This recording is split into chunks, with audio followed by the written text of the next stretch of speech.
Hello, नमस्कार. मी सांची माझ्या चॅनलमध्ये तुम्हा सगळ्यांचं अगदी मनापासून स्वागत करते. तुम्हा सगळ्यांच्या चांगल्याचे स्वामी महाराज पूर्ण करू देत ही स्वामींच्या चरणी प्रार्थना करते आणि आजच्या व्हिडिओला सुरुवात करते. मंडळी, चातुर्मासात शुभकार्य करू नये म्हणतात, पण नक्की का बरं करू नये? तुम्हालाही प्रश्न पडला असेलच ना. केलं आम्ही चातुर्मासात लग्न तर काय फरक पडतो, काय होणार आहे? तर त्याच प्रश्नाचं उत्तर आजच्या व्हिडिओमध्ये तुम्हाला मी देणार आहे. इतकंच नाही तर कोणकोणती शुभकार्य आहेत जी करू नयेत म्हणून सांगितलं जातं आणि ती का करू नयेत सगळंच आपण या व्हिडिओमध्ये बघणार आहोत. आता लक्षात घ्या, चातुर्मास हा काळ जो आहे तो तुम्हाला माहिती आहे, आषाढी एकादशीपासून कार्तिकी एकादशीपर्यंतचा 4 महिन्यांचा काळ आहे. आता या काळात ना महत्त्वाची 5 शुभकार्य टाळायला सांगितलेली आहेत. एक म्हणजे विवाह करू नये, गृहप्रवेश टाळावा, नवीन घराचं भूमिपूजन किंवा बांधकामाचा शुभारंभ टाळावा, त्याचबरोबर उपनयन संस्कार अर्थात मुंज करू नये आणि 5वी गोष्ट म्हणजे मोठे मांगलिक उत्सव जे असतात, भव्य सत्कार, मोठा जल्लोष किंवा ऐश्वर्यदर्शक समारंभ जे असतात ते टाळायचे आहेत. तर आता हे का सांगितलं गेलं आहे की का टाळायचं आहे, तर त्याचं सुद्धा आपण कारण बघूया. मुळात चातुर्मासाचा जो काळ आहे तो काळ साधना, उपासना याच्यासाठी दिलेला आहे. स्कंदपुराण, पद्यपुराण यामध्ये वर्णन आहे की देवशयनी एकादशी अर्थात आषाढी एकादशीच्या दिवशी भगवान श्री हरिविष्णू क्षीरसागरात योगनिद्रेत जातात. आता श्री विष्णू हे जगाचे पालन करते आहेत, त्यामुळे त्यांच्या योगनिद्रेच्या काळात नवीन शुभकार्यांचा प्रारंभ टाळावा अशी धार्मिक मान्यता आहे. त्याचबरोबर सगळ्यात महत्त्वाचं म्हणजे काही ग्रंथ आहेत जे मुहूर्तशास्त्राबद्दल सांगतात. त्यामध्ये धर्मसिंधू, निर्णयसिंधू असे ग्रंथ जे आहेत त्यामध्ये सुद्धा देवशयनी एकादशीपासून प्रबोधिनी एकादशीपर्यंत म्हणजेच कार्तिकी एकादशीपर्यंत विवाह, गृहप्रवेश, उपनयन यांसारख्या मंगल कार्याचे मुहूर्तच दिलेले नसतात. पण याचा अर्थ असा नाही की कार्य करणं अशुभ आहे, तर या काळात त्यांना योग्य धार्मिक मुहूर्त नसतात, हे महत्त्वाचं कारण आहे. मुहूर्ताशिवाय आपल्याकडे कुठलंही शुभकार्य होत नाही. आणि मगाशी म्हटलं तसं चातुर्मासाचा जो काळ आहे तो तप, जप आणि साधनेचा काळ म्हणून सांगितला जातो. पुराणांमध्ये सांगितलं गेलं आहे की 4 महिन्याच्या काळात साधकांनी अधिकाधिक जप करावा, तप करावा, व्रत करावे.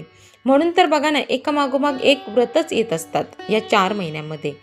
आधी श्रावण येतो, मग पितृपक्ष, मग गणपती येतो, मग नवरात्र, नंतर दिवाळी, दसरा असं सगळं सलग सणवार येत असतात आणि व्रत असतात.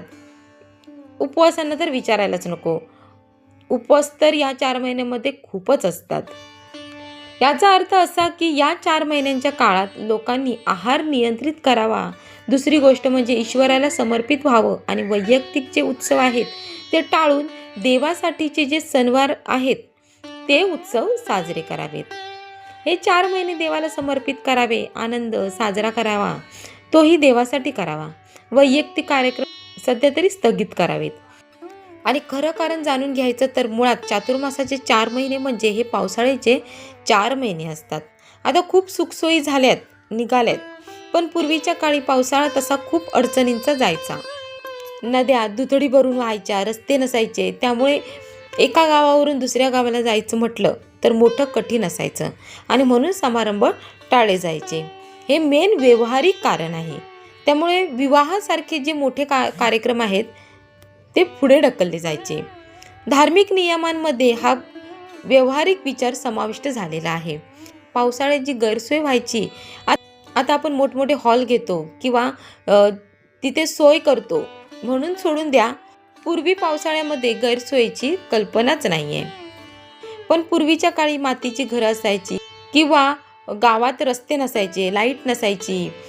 अशा वेळी जर कार्यक्रम करायचा झाला तर निसर्गाने साथ नाही दिली तर केवढी मोठी फजिती होईल, हे एक कारण तर मुख्य कारण आहेच. आता सुद्धा जरी सगळ्या सुखसोयी असल्या तरीसुद्धा पावसाळ्यामध्ये अनेक आजार पसरतात, संसर्गजन्य आजारांना ऊत येतो आणि म्हणून तर असे एकत्र येऊन साजरे करणारे जे कार्यक्रम आहेत ते टाळले जातात. पण त्याऐवजी मग आता पावसाळ्याचे दिवस आहेत, आहार नियंत्रित करा. उगाचच आपण काहीही उठून खाऊ नये. सगळ्यात आधी आहारावर कंट्रोल करा. त्याचबरोबर मन जे आहे ते अस्वस्थ या काळामध्ये जास्त होत असतं. त्याला शांत करण्यासाठी ईश्वराला समर्पित व्हा, असा एक साधा सोपा विचार आपल्या पूर्वजांनी लावला असावा. म्हणूनच विवाह, गृहप्रवेश, मुंज, नवीन घराची वास्तुशांती अशा मोठमोठे मंगल कार्यसुद्धा या काळामध्ये टाळले जातात. पण कोणती कार्य या 4 महिन्यांमध्ये आपल्याला करायची आहेत? तुम्ही दानधर्म करू शकता, विष्णू पूजा करू शकता, विठ्ठलाची उपासना, रामायण, महाभारत, भगवद्गीता यांचं पारायण करू शकता, अन्नदान, हरिनामाचा जप तुम्ही करू शकता. म्हणजेच काय तर व्रतवैकल्य आणि उपासना तुमच्या रोजच्या दैनंदिन गोष्टींबरोबर या गोष्टी चातुर्मासामध्ये करणं आवश्यक आहे किंवा अपेक्षित आहे असं म्हणू शकतो. चातुर्मासात शुभकार्य टाळण्यामागे भगवान श्रीहरी विष्णूंची योगनिद्रा, मूर्तशास्त्र, पुराणातील निर्देश, ऋषींची साधना, परंपरा आणि पावसाळ्यातील व्यावहारिक परिस्थिती हे सगळं घटक बघता हे शुभकार्ये टाळले जात असतात. त्यामुळे हा काळ अशुभ नसतो, उलट भक्ती, संयम, जप, तप आणि आत्मशुद्धीचा सर्वाधिक पवित्र काळ मानला जातो. आता याबद्दल कोणाच्या मनात शंका होती किंवा असेल तर या व्हिडिओ बघून तुम्हाला नक्की ही शंका दूर झालेली असेल असं मला वाटतं, अशी खात्री बाळगते.